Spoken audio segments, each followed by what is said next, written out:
नमस्कार साथियों, आप सभी का हमारे चैनल जीके नरेश्वर में हार्दिक स्वागत और अभिनंदन। हम पढ़ रहे थे भारतीय राज्य व्यवस्था, जिसमें हम संविधान के निर्माण, संविधान की विशेषताएं, उद्देशिका, मूल अधिकार, नीति निर्देशक तत्व, मूल कर्तव्य, सरकार का गठन एवं कार्य और संघीय व्यवस्थापिका, इन टॉपिकों से जो भी महत्वपूर्ण क्वेश्चन थे उनके बारे में हम पिछली क्लासों में चर्चा कर चुके हैं। और आज का हमारा टॉपिक है संघीय न्यायपालिका। तो इसमें हमारा पहला क्वेश्चन है कि भारतीय संविधान का अंतिम व्याख्याता है। तो कौन है भारतीय संविधान का अंतिम व्याख्याता? केंद्रीय मंत्रिमंडल, या फिर राष्ट्रपति, या उच्च न्यायालय, या फिर सर्वोच्च न्यायालय। तो इसमें कौन सा ऑप्शन हो जाएगा हमारा? तो इसमें ऑप्शन नंबर 4 बिल्कुल सही है, सर्वोच्च न्यायालय। संविधान के अनुच्छेद 132 एवं 133 और 228 में संविधान की व्याख्या करने का अंतिम अधिकार सर्वोच्च न्यायालय को दिया गया है। तो इसमें हो जाएगा ऑप्शन नंबर 4 बिल्कुल सही है। फिर है क्वेश्चन नेक्स्ट हमारा कि भारतीय संविधान का अभिरक्षक कौन है? भारत का राष्ट्रपति है, भारत का मुख्य न्यायाधीश है, या भारत का प्रधानमंत्री है, या राज्यसभा का अध्यक्ष है। तो भारतीय संविधान का अभिरक्षक कौन है? तो इसमें हो जाएगा हमारा ऑप्शन नंबर 2, भारत का मुख्य न्यायाधीश। फिर है क्वेश्चन नेक्स्ट हमारा कि सर्वोच्च न्यायालय के न्यायाधीशों की नियुक्ति की जाती है प्रधानमंत्री द्वारा, लोकसभा अध्यक्ष द्वारा, या फिर राष्ट्रपति द्वारा, या फिर मंत्रिमंडल द्वारा। तो सर्वोच्च न्यायालय के न्यायाधीशों की नियुक्ति किसके द्वारा की जाती है? तो ये की जाती है राष्ट्रपति के द्वारा। तो इसमें हो जाएगा हमारा ऑप्शन नंबर 3 बिल्कुल सही है।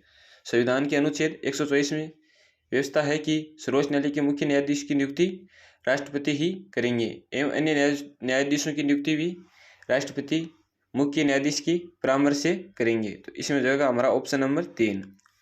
फिर है क्वेश्चन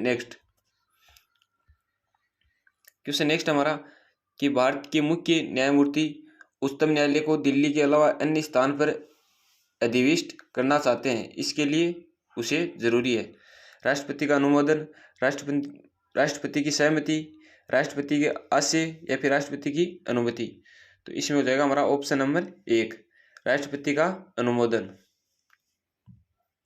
फिर है क्वेश्चन नेक्स्ट हमारा कि सर्वोच्च न्यायालय के न्यायाधीश की सेवानिवृत्ति की आयु क्या है? सेवानिवृत्ति की आयु क्या है? 60 वर्ष है, या फिर 62 वर्ष है, या फिर 65 वर्ष है, या फिर 70 वर्ष है। तो इसमें हो जाएगा हमारा ऑप्शन नंबर 3, 65 वर्ष। संविधान के अनुच्छेद 124(2) में ये दे रखा है कि सर्वोच्च न्यायालय के न्यायाधीशों की सेवानिवृत्ति की आयु 65 वर्ष है। तो इसमें हो जाएगा ऑप्शन नंबर 3। फिर है क्वेश्चन नेक्स्ट हमारा कि भारत में उच्चतम न्यायालय के न्यायाधीश के रूप में नियुक्ति के लिए निम्नलिखित में से कौन सी अर्हता अनिवार्य नहीं है? तो कौन सी नहीं है? भारत का नागरिक होना चाहिए, आय कम से कम 35 वर्ष होनी चाहिए, एक या अधिक उच्च न्यायालयों में कम से कम 10 वर्ष तक एडवोकेट के रूप में प्रैक्टिस कर चुका हो, या एक प्रतिष्ठित विविधता होना चाहिए। तो इसमें कौन सी आवश्यकता नहीं है? तो इसमें हो जाएगा हमारा ऑप्शन नंबर 2, आयु कम से कम 35 वर्ष होनी चाहिए। इसके बारे में है, यह है उच्चतम न्यायालय के न्यायाधीश के बारे में। तो इसमें हो जाएगा हमारा ऑप्शन नंबर 2 कि आय कम से कम 35 वर्ष होनी चाहिए आयु। तो इसमें दो ये उनके लिए जरूरी नहीं है। तो फिर है क्वेश्चन नंबर नेक्स्ट हमारा कि उच्चतम न्यायालय का न्यायाधीश अपने पद से त्यागपत्र किसको संबोधित करता है? भारत के मुख्य न्यायमूर्ति को, राष्ट्रपति को, कानूनी मंत्री को, या फिर प्रधानमंत्री को। तो किसे करता है उच्चतम न्यायालय के न्यायाधीश? तो इसमें हो जाएगा हमारा ऑप्शन नंबर 2, राष्ट्रपति को। फिर है क्वेश्चन नंबर नेक्स्ट हमारा कि उच्च न्यायालय के न्यायाधीशों को उनका कार्यकाल समाप्त होने से पहले ही अक्षमता अथवा सिद्ध कदाचार के आधार पर उनके कार्यालय से किसके द्वारा हटाया जा सकता है? भारत के मुख्य न्यायाधीश, उच्च न्यायालय के मुख्य न्यायाधीश, संसद के दोनों सदनों की सिफारिश पर राष्ट्रपति, या विशेष बहुमत सहित संसद के दोनों सदन। तो इसमें कौन सा हो जाएगा? तो इसमें हो जाएगा हमारा ऑप्शन नंबर 3, संसद के दोनों सदनों की सिफारिश पर राष्ट्रपति।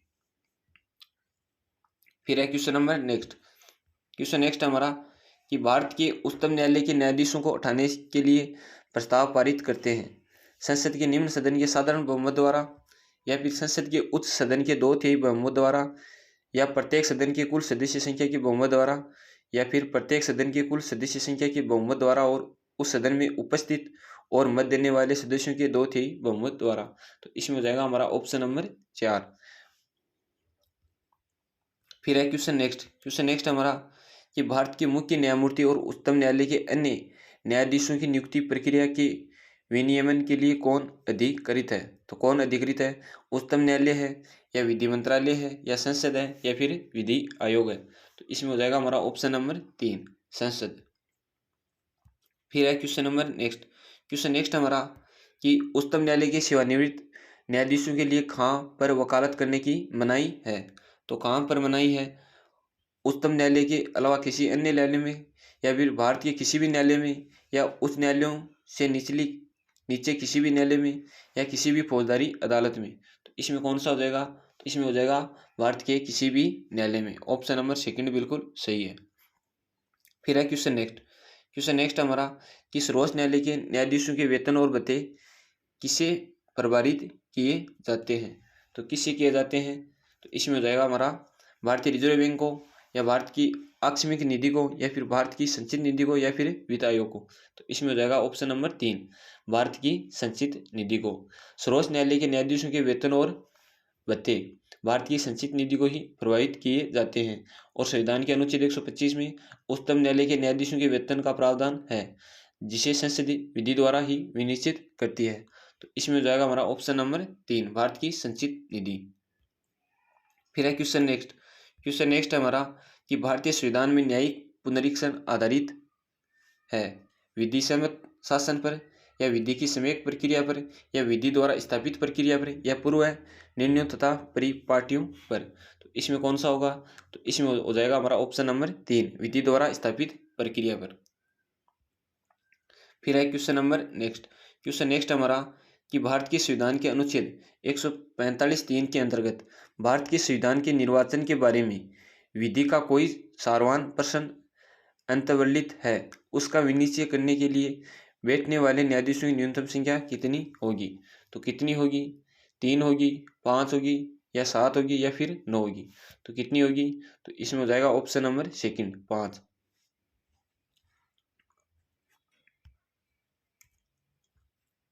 फिर है क्वेश्चन नेक्स्ट हमारा कि निम्न में से किस राज्य समूह का एक ही उच्च न्यायालय है?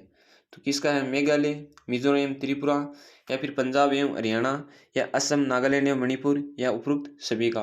तो इसमें किसका है कि एक ही उच्च न्यायालय है? तो यह है हमारे पंजाब एवं हरियाणा, ऑप्शन नंबर 2। फिर है क्वेश्चन नेक्स्ट हमारा कि केंद्र शासित प्रदेश लक्षद्वीप के न्यायिक क्षेत्र का कार्य कौन सा उच्च न्यायालय करता है? किसका पूछा है? लक्षद्वीप का। तो क्या मुंबई करता है, या फिर केरल, या कलकत्ता, या फिर तमिलनाडु? तो कौन करता है? लक्षद्वीप का। तो इसका करता है केरल। तो इसका हो जाएगा ऑप्शन नंबर 2 बिल्कुल सही है। फिर है क्वेश्चन नेक्स्ट हमारा कि भारत के उच्चतम न्यायालय के मुख्य न्यायमूर्ति का सही क्रम है। तो कौन सा है सही क्रम? पहली है बीपी सिन्हा, फिर पीबी गजेंद्र गडकर, फिर है SR दास, फिर ऑप्शन सेकंड में है KG बालकृष्ण, फिर है SS कापटिया, फिर है HL दत्तू, ऑप्शन 3 में है रंजन गोगोई, उसके बाद NV रमन, उसके बाद दीपक मिश्रा, ऑप्शन 4 में है HL दत्तू, उसके बाद TS ठाकुर, और उसके बाद है जगदीश सिंह खेर। तो इसमें कौन सा हो जाएगा? इसमें हो जाएगा हमारा ऑप्शन नंबर 4 भारतीय उच्चतम न्यायालय के मुख्य न्यायमूर्ति का सही क्रम है HL दत्तू, उसके बाद TS ठाकुर, उसके बाद जगदीश सिंह खेर। तो इसमें हो जाएगा हमारा ऑप्शन नंबर 4। फिर है क्वेश्चन नंबर नेक्स्ट हमारा कि भारत के उच्चतम न्यायालय की पहली महिला न्यायाधीश है।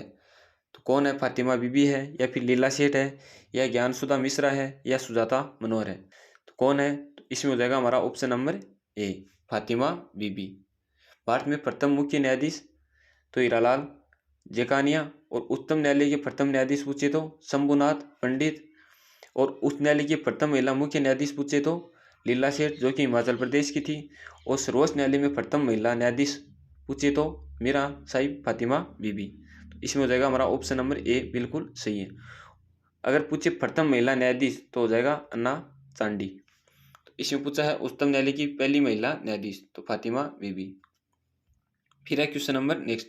क्वेश्चन नेक्स्ट है हमारा कि इनमें से कौन भारत का प्रथम मुख्य न्यायाधीश था। तो एम पंचजली शास्त्री, ऑप्शन सेकंड है मेयरचंद महाजन, ऑप्शन 3 है हमारा हीरालाल जेकानिया, ऑप्शन 4 है एस आर दास। तो इसमें कौन सा हो जाएगा। तो इसमें हो जाएगा हमारा option number 3 Hiralal Jekania. Option 3 बिल्कुल सही है। फिर है question number next. Question number next है हमारा कि भारत में उच्चतम न्यायालय के मुख्य न्यायाधीश के रूप में पदासीन होने वाली प्रथम महिला थी। तो नूर फातिमा बीबी, अन्ना चांडी या फिर लता पटेल या फिर लीला सेठ। तो इसमें कौन सा हो जाएगा। तो इसमें हो जाएगा हमारा ऑप्शन नंबर 4 लीला सेठ। भारत के उच्च न्यायालय में मुख्य न्यायाधीश के रूप में तो हो जाएगा लीला सेठ। फिर है question number next. Question next हमारा कि सर्वोच्च न्यायालय में ऐसे कौन से मुख्य न्यायाधीश थे जिन्होंने कार्यवाहक राष्ट्रपति के रूप में भी कार्य किया है। किसके रूप में। राष्ट्रपति के रूप में भी और सर्वोच्च न्यायालय के मुख्य न्यायाधीश के रूप में भी। तो जी बालकृष्णन, फिर है मोहम्मद हिदायतुल्ला, फिर है श्रीमती प्रतिभा पाटिल या उपरोक्त में से कोई नहीं। तो इसमें हो जाएगा हमारा option number second Mohammad Hidayatullah. Mohammad Hidayatullah Bharat के पहले मुस्लिम मुख्य न्यायाधीश थे जो मध्य प्रदेश के प्रथम न्यायाधीश भी रह चुके हैं और इन्होंने 2 अवसरों पर भारत के कार्यवाहक राष्ट्रपति के रूप में भी कार्यभार संभाला है। तो इसमें हो जाएगा हमारा ऑप्शन नंबर सेकंड। फिर है question number next. Question next हमारा कि निम्नलिखित में से किसने उच्चतम न्यायालय के न्यायाधीश तथा लोकसभा अध्यक्ष के पदों को सुशोभित किया है। तो किसने किया है। एम हिदायतुल्ला, के एस हेगड़े, सुब्बाराव या पी एन भगती। तो इसमें हो जाएगा हमारा के एस हेगड़े। न्यायमूर्ति के एस हेगड़े ने उच्चतम न्यायालय के न्यायाधीश और लोकसभा अध्यक्ष दोनों के पदों के ऊपर सुशोभित किए हैं। तो इसमें हो जाएगा हमारा ऑप्शन नंबर सेकंड बिल्कुल सही है के एस हेगड़े। फिर है क्वेश्चन नेक्स्ट। क्वेश्चन नेक्स्ट हमारा कि जिला न्यायाधीश किसके नियंत्रण के अधीन है। क्या पूछा है जिला न्यायाधीश। तो राज्य सरकार, उच्चतम न्यायालय या फिर उच्च न्यायालय या फिर राज्यपाल। तो ये है किसके अधीन है। तो इसमें हो जाएगा हमारा ऑप्शन नंबर किसका पूछा है जिला न्यायाधीश का। तो जिला न्यायाधीश किसके अधीन है। तो ये है उच्च न्यायालय के। ऑप्शन नंबर सेकंड बिल्कुल सही है। फिर है question number next. Question next हमारा कि भारतीय दंड संहिता किस धारा के तहत विवाहेतर संबंध को अपराध नहीं ठहराते हुए उच्चतम न्यायालय ने उसे रद्द कर दिया है। धारा 343 या धारा 497 या धारा 121 या धारा 288। तो इसमें हो जाएगा हमारा ऑप्शन नंबर 3। ऑप्शन नंबर हो जाएगा इसमें सेकंड धारा 497। ऑप्शन 3 यहाँ लिखा हुआ है। तो इसमें हो जाएगा धारा 497। संविधान की धारा 497 पर सुप्रीम कोर्ट ने अपना फैसला सुनाते हुए इस धारा को ही समाप्त कर दिया है और इसके अंतर्गत उन पुरुषों को 5 साल की सजा का प्रावधान था जो किसी विवाहित महिला के साथ उसकी सहमति से या उसके सहमति के बगैर संबंध बनाता है। तो अब उसे सुप्रीम कोर्ट ने वे विचार से जुड़ी कानून की इस धारा को असंवैधानिक करार कर दिया है। तो इसमें हो जाएगा ऑप्शन नंबर सेकंड। फिर है क्वेश्चन नेक्स्ट। क्वेश्चन नेक्स्ट हमारा कि 2 राज्यों के मध्य विवाद उच्चतम न्यायालय के किस सेक्टर अधिकार का हिस्सा है। तो मौलिक है, अपीलीय है, सलाहकारी है या फिर रीट या याचिका। तो इसमें कौन सा हो जाएगा। तो इसमें हो जाएगा हमारा ऑप्शन नंबर फर्स्ट मौलिक। उच्चतम न्यायालय का मूल या प्रारंभिक सेक्टर अधिकार है। तो इसमें हो जाएगा ऑप्शन ए बिल्कुल सही है। तो आज की क्लास में हम संघीय न्यायपालिका के लगभग 25 क्वेश्चनों के बारे में चर्चा कर चुके हैं और भी जो अन्य महत्वपूर्ण क्वेश्चन हैं उनकी हम चर्चा नेक्स्ट क्लास में करेंगे। तो आज की हमारी क्लास कैसी लगी ये हमें कमेंट बॉक्स के माध्यम से ज़रूर बताएं। धन्यवाद साथियों।